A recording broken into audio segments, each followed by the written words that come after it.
Hi, I'm Robin, English teacher for Core Languages, and today I'm standing in front of the historic Charleston City Market. Let me repeat the sentence, but I'm going to change just one word. Try to identify the word that I'm changing and see if you can hear the difference in meaning. Are you ready? Today I'm standing in front of a historic Charleston City Market. You may have been able to identify that in the first sentence I used the historic market, and in the second sentence I used a historic sentence. What is the difference? And how does it change the meaning of the sentence? In today's video, I'm going to explain to you how to use the word the, or the definite article, and how it changes the meaning of the sentence. So the next time someone asks you, "What is this?" you can say, "This is the historic Charleston City Market." The definite article. There is only one definite article in the English language, the. The is used to introduce or specify a noun. Remember that a noun can be a person, a place, a thing, or an object. The definite article is placed immediately before the noun. The and the noun. In a regular sentence, we have the subject, the verb, and, for example, a predicate adjective. If the subject is a noun with a definite article, the sentence would look like this. The book is new. The book is the subject, is the verb, and new is the predicate adjective.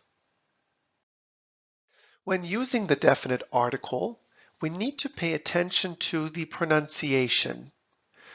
If the noun that the definite article is in front of begins with a vowel or a vowel sound, then the pronunciation isn't the, but the.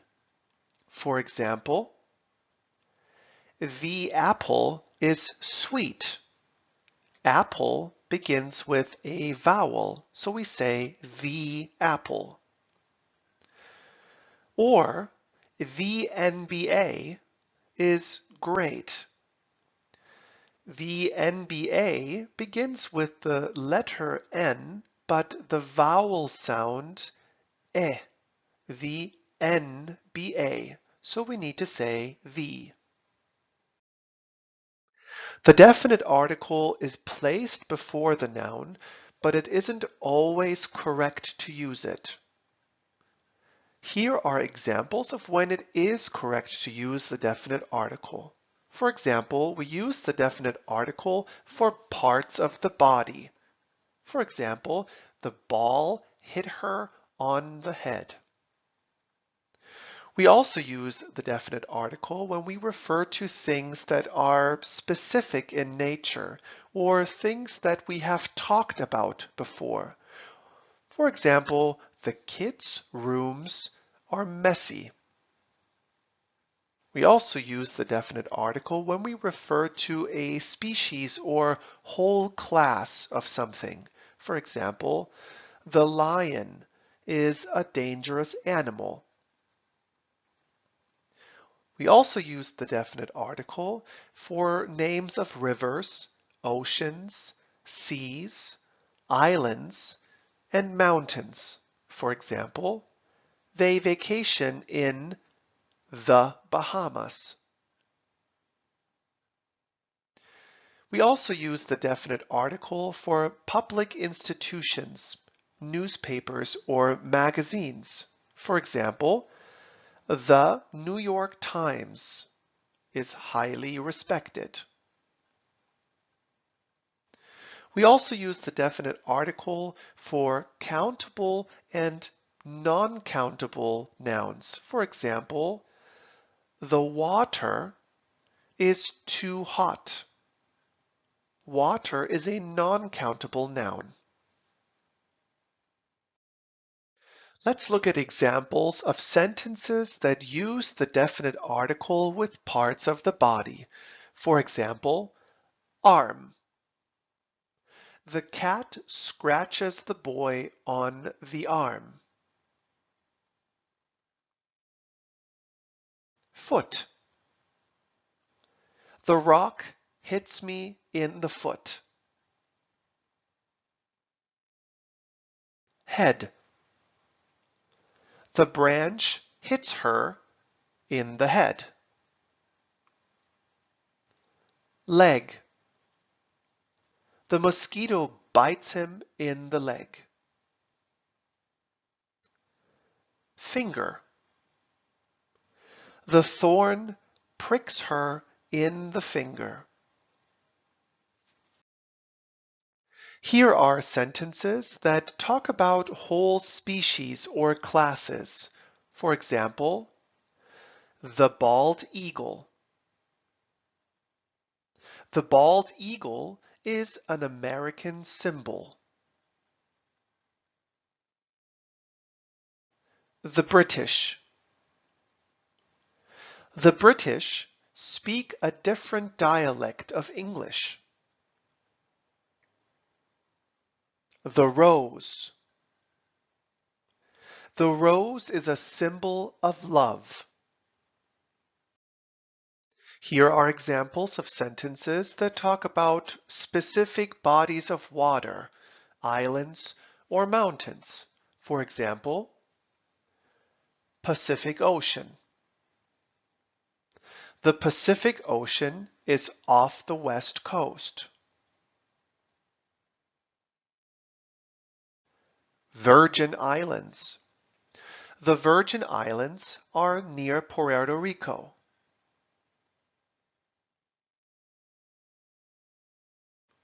Rocky Mountains. The Rocky Mountains are beautiful. Here are examples of sentences that talk about public institutions, newspapers, or magazines. For example,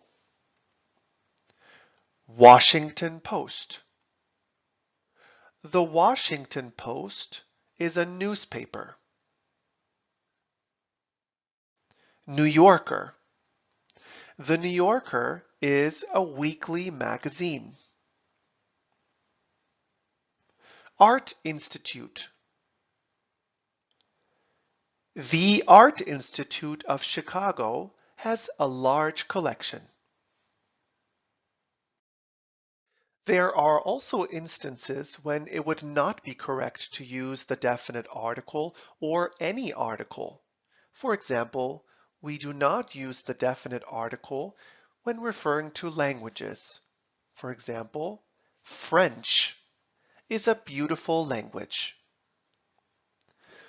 We do not use the definite article when we refer to proper names or acronyms.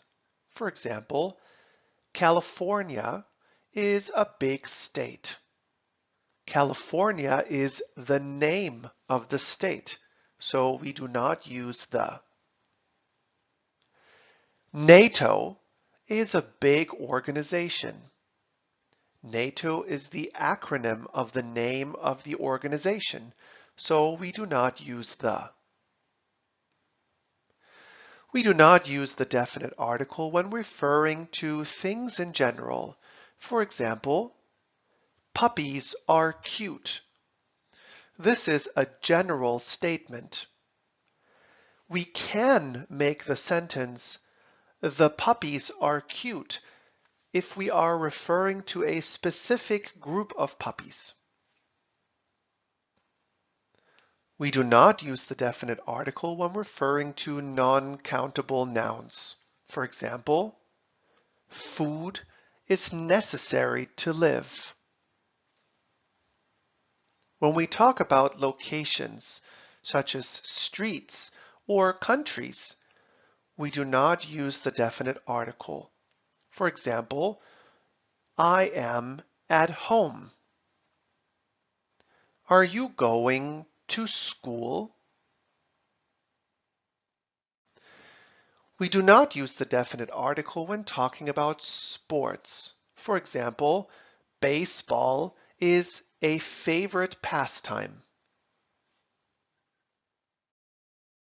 Look at the following two sentences and try to identify whether you need the definite article the or whether no article is needed. For example, Japanese eat sushi. Very good. You can say, the Japanese eat sushi. In this instance, we are talking about a group of people. How about this sentence? She learns Italian at home. In this instance, we are referring to the language of Italian, so no article is needed. She learns Italian at home. How about this sentence? Football is a favorite sport in the US. Do you think the sentence needs the article the or no article? Correct. No article is needed. Football is a sport. Football is a favorite sport in the US. How about this sentence? Food is tasty. Do you think the sentence needs an article or no article? Excellent. The food is tasty. We need to use the article the in this instance because we are referring to specific food. We are not making a general statement about all food. Thank you for watching. I hope you now have a better understanding of how to use the definite article. As always, if you have more questions, feel free to comment. Or if you're interested in joining one of our courses with a live instructor, feel free to message us directly. I look forward to seeing you in our next class.